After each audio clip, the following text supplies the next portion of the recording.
السلام علیکم ملګرو. نن زه تاسو سره د مفتی منیب شاکر یو ویډیو شیر کوم. کې هغه ویلي دي چې موږ مسلمانان یو، خو موږ کې انصاف نشته، موږ په قرآن باندې عمل نه کوو او بهرني ملکونو والا کافران دي خو هغه ټول انصاف کوي. انصاف څنګه کوي؟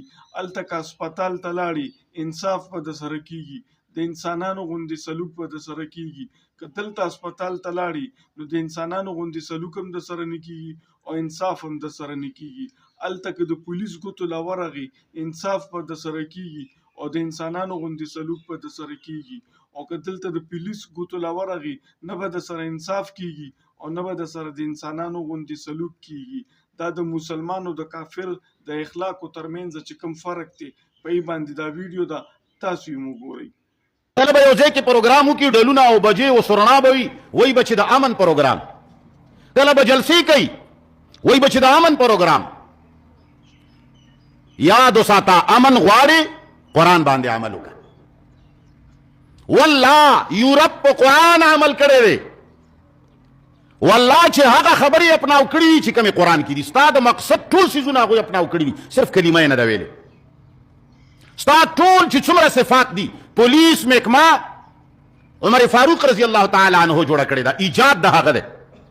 او د پولیس محکمې ته چې څومره عدل، څومره سچایي، څومره انصاف، څومره انسانیت، څومره عاجزي پکار ده، دا د یورپ په پولیس کې ده.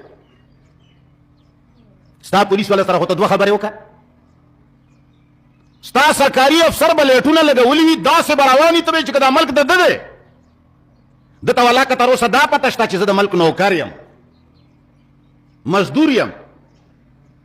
دا سوچ د فرنګي سوچ دی، او هغه فرنګی چې په یورپ کې کوي هغه اسلامي سوچ دی.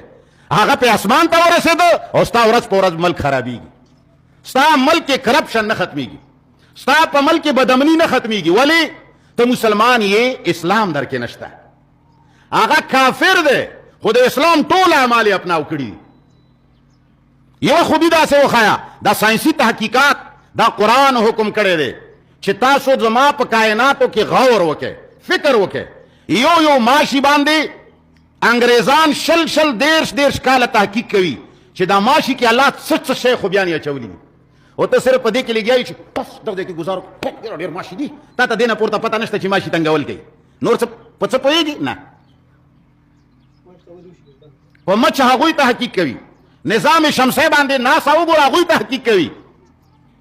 بهرحال مسلمانان زه به څومره فریاد کومه، خو الله فرمایي دا ټولې فرقې، دا ټولې پارټیانې، دا تور و سپین، دا زه او ته، زاده اوچت او دا ښکته، سرکاري او غیر سرکاري، ملا او امي، خان او غریب، الله فرمایي دا ټول فرقونه وغورځوه، تش مسلمان جوړ شه. څه شی؟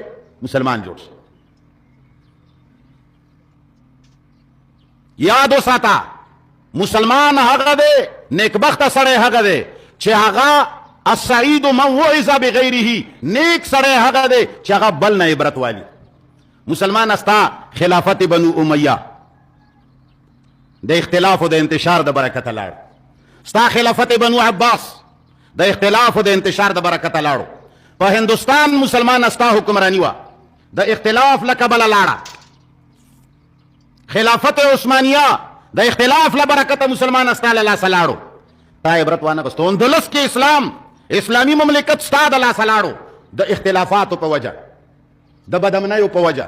ویډیو تاسو وکتل، امید دی چې ستاسو به خوښه شوي. دوی کې مفتی منیب شاکر الله دې وبخي، ډېر یو بهادر انسان و. او کې تاسو ته مونږ ته کلیر کړ چې مسلمان کې او کافر کې څه فرق دی. مسلمان خو کلمه ویلې ده خو انصاف پکې نشته، نه په کورونو کې انصاف شته، نه عدالتي محکمو کې انصاف شته، او نه جماعتونو کې انصاف شته. یورپ ملک ته یا د امریکې ته یا کم ملک ته هم ځي، یقین وکړئ د انسان سره هم د انسان غوندې سلوک کیږي. بلکې دا یې څه کې چې ځناور سره هم ډېره مینه کوي، د ځناور هم ډېر خیال ساتي. او دلته څه دي جي چې انسان سره د ډېر بد سلوک کیږي، انصاف نشته. امید دی چې نننۍ ویډیو به ستاسو ډېره خوښه شي. مننه.